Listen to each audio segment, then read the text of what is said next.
en mission par le ministre d'État, ministre de l'Aménagement du Territoire et des Grands Travaux Jean-Jacques Bouillard, le délégué général aux Grands Travaux Oscar Otoka s'est rendu dans la ville de Pointe-Noire et dans le département du Kwilu, respectivement les 24 et 25 du mois de septembre pour effectuer la visite des travaux.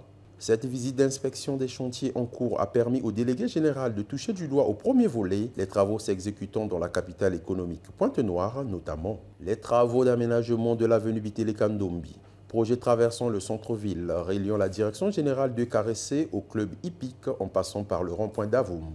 Les travaux du boulevard Denis Sassou Nguesso allant du rond-point Kassai, traversant le marché Oui jusqu'à Tchétché.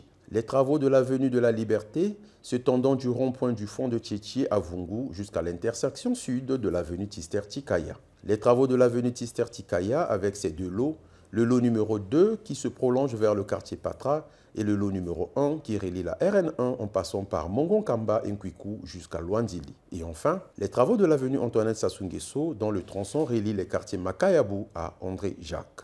Sur l'instruction du ministre d'État, ministre en charge des infrastructures, Jean-Jacques Bouillard. Et les travaux ont commencé hier, les travaux de visite, ont commencé depuis hier. Et nous avons vu du haut et du bas. Nous avions quelque part été satisfaits et d'autres et ailleurs été déçus par l'avancement des travaux. Si au niveau des chantiers tenus par les entreprises CRBC et China State, le rythme d'avancement des travaux est normal, confortable, acceptable. Mais par contre, il y a des chantiers où le rythme est très décevant.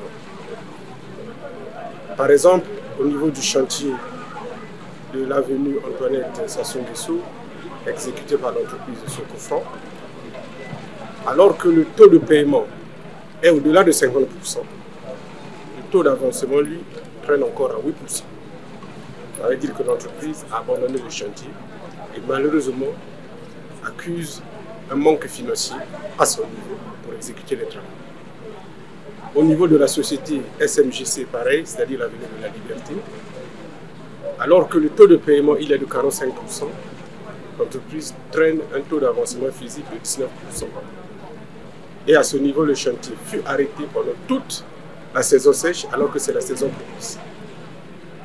Nous avons vu par exemple l'entreprise au niveau de l'avenue Bitele Kandombi qui s'emploie à travailler et sous peu, les travaux du projet noir vont commencer parce que c'est ça qui était attendu. Et un effort a pu être fait pour l'obtention du pétrole indispensable à la confection du bitume. Au deuxième volet, la visite des travaux de construction des marchés Lumumba et Tchétché en fait l'objet de la boucle de la visite du délégué général à Pointe-Noire qui s'est rendu ensuite dans le département du Kwilu où s'exécutent les chantiers de construction du musée et de l'université de Luango, comme le témoigne son message. Au niveau des travaux de bâtiment, toutes les entreprises qui exécutent les travaux ont un rythme satisfaisant.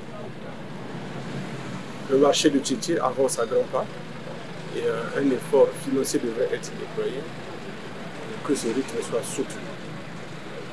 Le marché Lumumba, certainement en fin d'année, on va arriver à faire des travaux. L'entreprise a commencé des travaux d'assainissement des alentours du marché. À Luango, au niveau du musée et de l'université, il faut un effort substantiel de l'État pour que le rythme des travaux soit soutenu. Ici, par exemple, là où nous sommes, à l'université de Luango, le lot 1 confié à Zengui, pour un paiement effectué de 8 milliards, l'entreprise a effectué, grâce à son niveau de préfinancement élevé, des travaux de plus de 13 milliards. Et au lieu 2, pour un paiement de moins de 3 milliards, l'entreprise a effectué les travaux de plus de 5 milliards de francs CFA. Ce qui veut dire que l'administration est redevable vis-à-vis de ces sociétés au titre des travaux exécutés. Et un effort financier va être fait. Un compte rendu sera fait à l'autorité hiérarchique afin de trouver les possibilités de relancer valablement les chantiers. Des projets structurants passés au peine et fin, cette visite a permis au délégué général d'inspecter une série de projets d'envergure essentiels à la fluidité et à la modernité de la ville de Pointe-Noire et le département du Kwilu. En entamant cette tournée d'inspection cruciale pour évaluer l'avancement des chantiers qui redessinent le visage de Pointe-Noire et du Kwilu, le délégué général aux grands travaux Oscar Otoka a plongé au cœur des opérations confirmant l'engagement de son Excellence M. Denis Sassou Nguesso, président de la République, chef de l'État, à transformer les infrastructures urbaines en République du Congo.